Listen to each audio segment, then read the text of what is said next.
Job 21. Then Job replied, "Listen carefully to my words. Let this be the consolation you give me. Bear with me while I speak, and after I have spoken, mock on. Is my complaint directed to a human being? Why should I not be impatient? Look at me and be appalled. Clap your hand over your mouth. When I think about this, I am terrified. Trembling seizes my body. Why do the wicked live on, growing old and increasing in power? They see their children established around them, their offspring before their eyes. Their homes are safe and free from fear. The rod of God is not on them. Their bulls never fail to breed. Their cows calve and do not miscarry. They send forth their children as a flock. Their little ones dance about. They sing to the music of timbrel and lyre. They make merry to the sound of the pipe.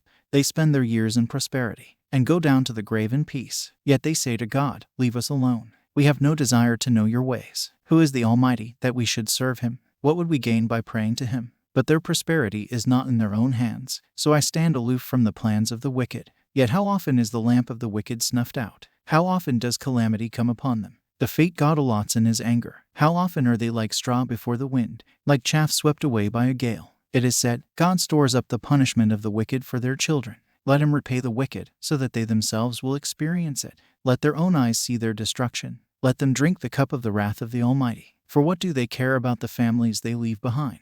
When their allotted months come to an end, can anyone teach knowledge to God? Since he judges even the highest. One person dies in full vigor, completely secure and at ease, well-nourished in body, bones rich with marrow. Another dies in bitterness of soul, never having enjoyed anything good. Side by side they lie in the dust, and worms cover them both. I know full well what you are thinking, the schemes by which you would wrong me. You say, where now is the house of the great, the tents where the wicked lived? Have you never questioned those who travel? Have you paid no regard to their accounts? That the wicked are spared from the day of calamity, that they are delivered from the day of wrath. Who denounces their conduct to their face? Who repays them for what they have done? They are carried to the grave, and watch is kept over their tombs. The soil in the valley is sweet to them. Everyone follows after them, and a countless throng goes before them. So how can you console me with your nonsense? Nothing is left of your answers but falsehood. Job 22. Then Eliphaz the Temanite replied, Can a man be of benefit to God? Can even a wise person benefit him? What pleasure would it give the Almighty if you were righteous? What would he gain if your ways were blameless? Is it for your piety that he rebukes you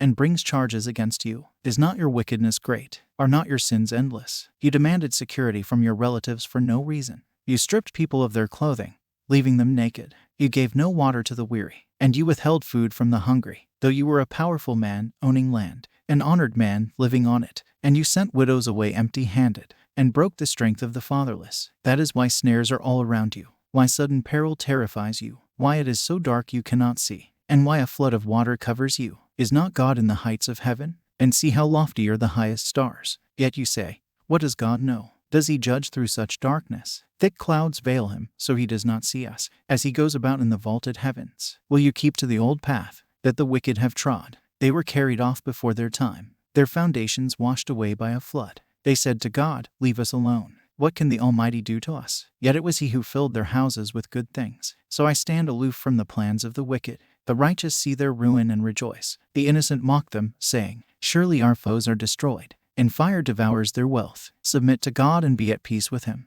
In this way prosperity will come to you. Accept instruction from his mouth, and lay up his words in your heart. If you return to the Almighty, you will be restored. If you remove wickedness far from your tent, and assign your nuggets to the dust, your gold of Ophir to the rocks in the ravines, then the Almighty will be your gold, the choicest silver for you. Surely then you will find delight in the Almighty, and will lift up your face to God. You will pray to him, and he will hear you, and you will fulfill your vows. What you decide on will be done, and light will shine on your ways. When people are brought low and you say, lift them up, then he will save the downcast. He will deliver even one who is not innocent, who will be delivered through the cleanness of your hands.